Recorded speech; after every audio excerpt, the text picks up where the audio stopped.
नमस्कार। सखी के साथ इस सदर में आज बातें करेंगे लड़की को पीरियड कब और कैसे आता है। देखिए, हमारे शरीर हर काम करने के लिए एक तंत्र होता है और ये शरीर के सारे तंत्र सारे काम खुद ब खुद कर सकते हैं। जैसे कि आप सांस लेते हो, सांस छोड़ते हो, फेफड़े में हवा का आदान प्रदान होता है। ये सारा काम आप खुद कर सकते हो। आपको किसी पड़ोसी की या किसी दूसरे व्यक्ति की जरूरत नहीं पड़ती। खाना आप खुद खाते हो अपने मुंह से। खुद की डाइजेस्टिव सिस्टम उसे पचा भी लेती है और फिर एक्सक्रीटरी सिस्टम उसे शरीर के बाहर भी निकाल देती है।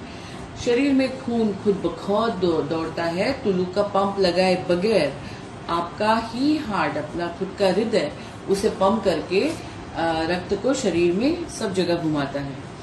आपका अपना मस्तिष्क आपको स्वाद, सुगंध, देखना, ये सारी संवेदनाओं की पहचान कराता है।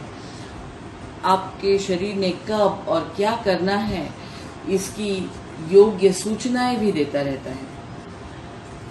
अब ये सारे काम एक सजीव अपने आप कर सकता है, लेकिन सजीव का और एक लक्षण भी तो है और वो है अपने जैसा एक नया जीव बनाना। अब क्या ये काम आपने कभी देखा है कि कोई एक अकेला सजीव कर सकता है? उसके लिए मात्र जरूरत पड़ती है दो सजीवों की, क्योंकि ये जो प्रजनन तंत्र है वो मात्र केवल ऐसा एक तंत्र है कि जो पार्शली स्त्री के शरीर में और पार्शली पुरुष के शरीर में इस तरह से बना हुआ है। या स्त्री के शरीर में जो प्रजनन तंत्र है वो कुछ काम करता है और पुरुष के शरीर में जो प्रजनन तंत्र है वो कुछ काम करता है, और वो दोनों को मिला करके ही एक नया जीव जन्म ले सकता है। जब भी लड़कियों से पीरियड की बातें करती हूँ तो हमेशा उनको पूछती हूँ कि किस किस को पीरियड का आना अच्छा लगता है। एक भी हाथ कभी भी नहीं उठता, मतलब किसी को भी पीरियड जरा भी अच्छा नहीं लगता। और पूछने पर हमेशा कहती है बहुत बहुत दर्द होता है। क्यों होता है ये पीरियड इतना दर्दनाक और कब से शुरू होता है, कुछ जानेंगे इसके बारे में। आपने समझा कि स्त्री के शरीर में प्रजनन तंत्र होता है।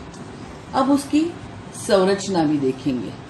देखिए, क्या आप देख सकते हो? ये है स्त्री के शरीर में रहा प्रजनन तंत्र। ये है गर्भाशय। ये गर्भाशय का मुख है जिसको सर्विक्स कहते हैं। ये है वजाइना अथवा योनि मार्ग। अब यहाँ से दोनों तरफ फेलोपाइन ट्यूब्स जाती हैं और यहाँ पे है ओवरीज या अंडाशय जिसमें स्त्री बीज होते हैं। अब ये गर्भाशय स्त्री के शरीर में कब से होता है? बिल्कुल जन्म से ही गर्भाशय स्त्री के शरीर में मौजूद होता है, लेकिन वो काम नहीं करता। क्यों? क्योंकि गर्भाशय का काम है एक नए जीव को जन्म देना, और वो कब होगा? जब वो लड़की बड़ी होगी, उसके शरीर में एक नए जीव के भरण पोषण करने की क्षमता आएगी, तो तब तक स्त्री एक लड़की बनकर ही रहती है। और जैसे जैसे वो बड़ी होती है उसके शरीर में आते हुए बदलावों से समझ में आता है कि इसके शरीर में जो गर्भाशय है वो आहिस्ता आहिस्ता काम करने लगेगा। और जिस दिन शरीर में ईस्ट्रोजन और प्रोजेस्टेरॉन ये नाम के दो हॉर्मोन्स ओवरीज में तैयार होते हैं, वो गर्भाशय को कहते हैं कि अब हम एक मेहमान आपके पास छोड़ने वाले हैं जिसे स्त्री बीज कहा जाता है, तो उसका भरण पोषण करने के लिए आप भी तैयारी करो।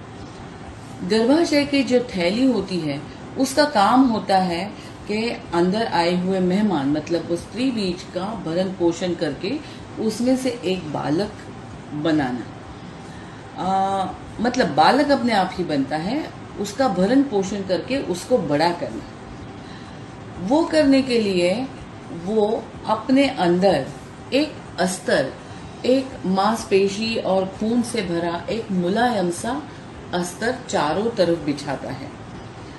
ये प्रक्रिया साधारण लड़की 10-12 साल के होने के बाद होने लगती है, और जब वो स्त्री बीज का फलनीकरण नहीं होता, वो पुरुष के शुक्राणु से फलित नहीं होता, तब उसकी आयु समाप्त होती है और वह शरीर के बाहर निकल जाता है।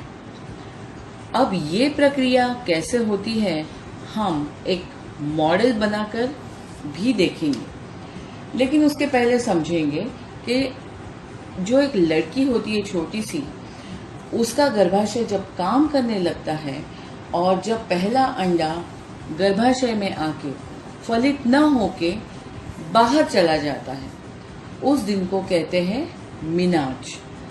मतलब एक लड़की जो लड़की थी अब तक, वो एक औरत बन चुकी है, उसमें एक नया जीव का निर्माण करने की क्षमता आ चुकी है।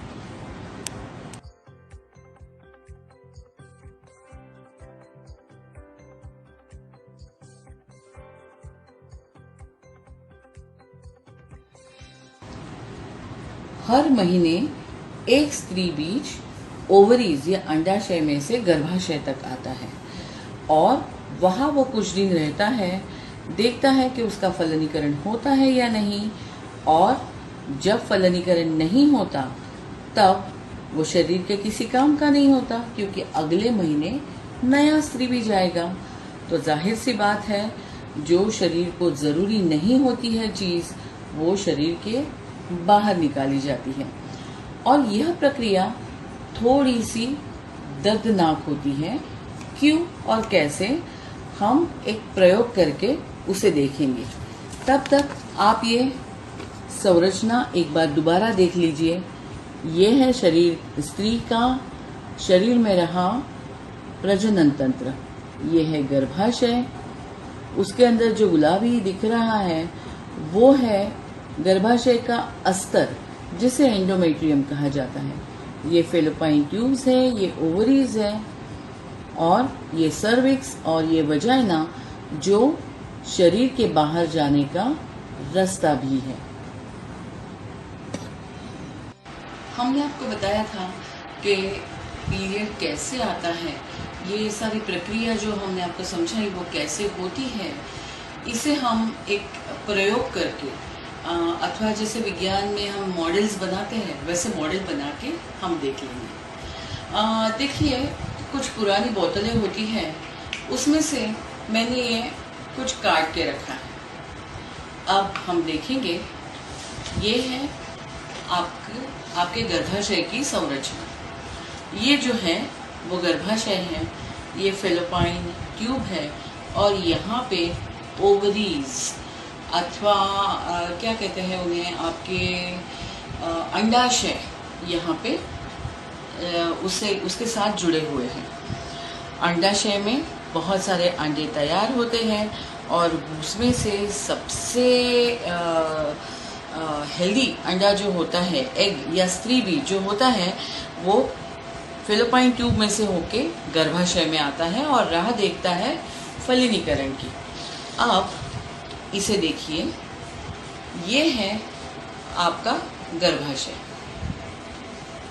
ये है गर्भाशय का मुख, जिसे हम सर्विक्स कहते हैं, जो यहाँ पे है, और ये है योनि मार्ग, अथवा इसे हम वजाइना भी कहते हैं। शरीर के होल नंबर 3 जैसे हमने बात की, वहाँ से मतलब गर्भाशय के शरीर के बाहर जाने का सबसे नज़दीक का रास्ता। ठीक है। अब ये गर्भाशय को एक काम दिया गया है कि अगर उसके पास कोई मेहमान आए तो उसे अच्छी खातिरदारी करके, अच्छा भरण पोषण करके उसमें से एक सुंदर बालक, एक बच्चा उसने बनाना है। ये निसर्ग ने स्त्री के शरीर पर दी हुई जिम्मेदारी है। तो इसे कैसे निभाता है? ये है फेलोपाइन ट्यूब्स और यहाँ पे है अंडाशय अथवा ओवरीज। कितनी ओवरीज होती है? 2 ओवरीज होती है। इसमें से एक अंडा जो सबसे हेल्दी है वो प्रवास करके गर्भाशय में आएगा। अब यहाँ थोड़ा सा कुछ और तरीके से समझ लेते हैं। आपके घर अगर मेहमान आते हैं तो आप क्या करते हो मेहमान नवाजी के लिए?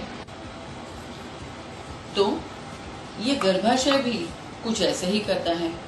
घर आने वाले मेहमान के लिए एक सुंदर सी दरी या कारपेट बिछाता है। उसे हम कहते हैं एंडोमेट्रियम। लेकिन ये इस तरह से आने वाले मेहमान के लिए कुछ इस तरह से गर्भाशय के चारों तरफ एक अस्तर सा बिछाया जाता है। देखिए कुछ इस तरह। अब शरीर के पास क्या होता है? शरीर के पास होती है मांसपेशियां और खून। तो शरीर में बिछाया हुआ ये कारपेट किस चीज का होगा? बिल्कुल मांसपेशी और खून का। अब ये अंडा महाराज या स्त्री बीज यहाँ से प्रवास करके गर्भाशय में आ जाता है। अगर ये बीज फलित हुआ है तो वो जाके इस कारपेट से चिपक जाएगा। फिर उसकी और खातिरदारी करने के लिए जैसे आप चाय नाश्ता खाना देते हो, शरीर में से सबसे अच्छा खून दौड़ के गर्भाशय में आ जाता है। याद रखिए, सबसे अच्छा खून। तो इंतजाम करते हैं कुछ अच्छे चाय नाश्ते का। अब शरीर के पास क्या होता है? अच्छा खून, अच्छा ऑक्सीजनेटेड खून और कुछ पोषक द्रव्य जो हमें फुर्ती देते हैं।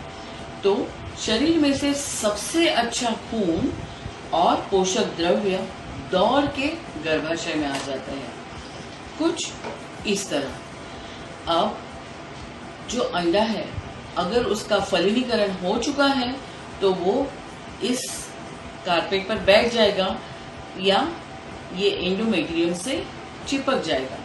फिर ये सारा इंतजाम जो है, अच्छा खून, पोषक द्रव्य सब जुट जाएंगे वो अंडे का भरण पोषण करने, उसमें से अच्छा बालक बनाने। लेकिन हर महीने थोड़ी ना अंडे का फलीनीकरण होता है।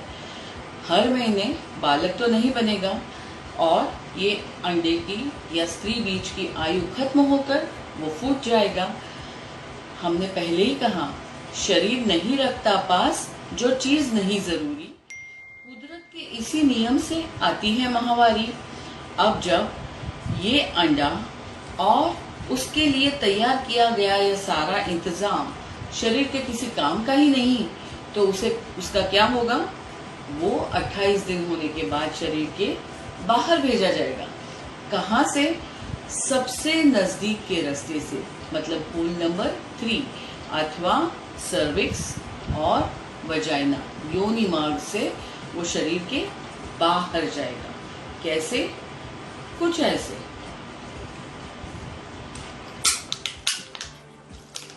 देखिए, खून तो पतला होता है, बहुत जल्दी बाहर निकल गया। लेकिन ये जो एंडोमेट्रियम है, ये जो खून और मांसपेशियों की परत है, उसे मात्र बाहर निकालने के लिए हमें क्या करना पड़ रहा है? सपोज अपना दुपट्टा या कुछ कपड़ा हम पानी में भर देंगे और वो सारे पानी को बाहर निकालना है, तो हमें क्या करना पड़ेगा? उस कपड़े को निचोड़ना पड़ेगा। एग्जैक्टली यही बात ये गर्भाशय की मांसपेशियां या मसल्स कर रही है। इतना सारा काम वो लगातार करेगी तो दुखेगी ना। पीरियड आते वक्त पेट में बहुत दुखता है, इसी वजह से दुखता है।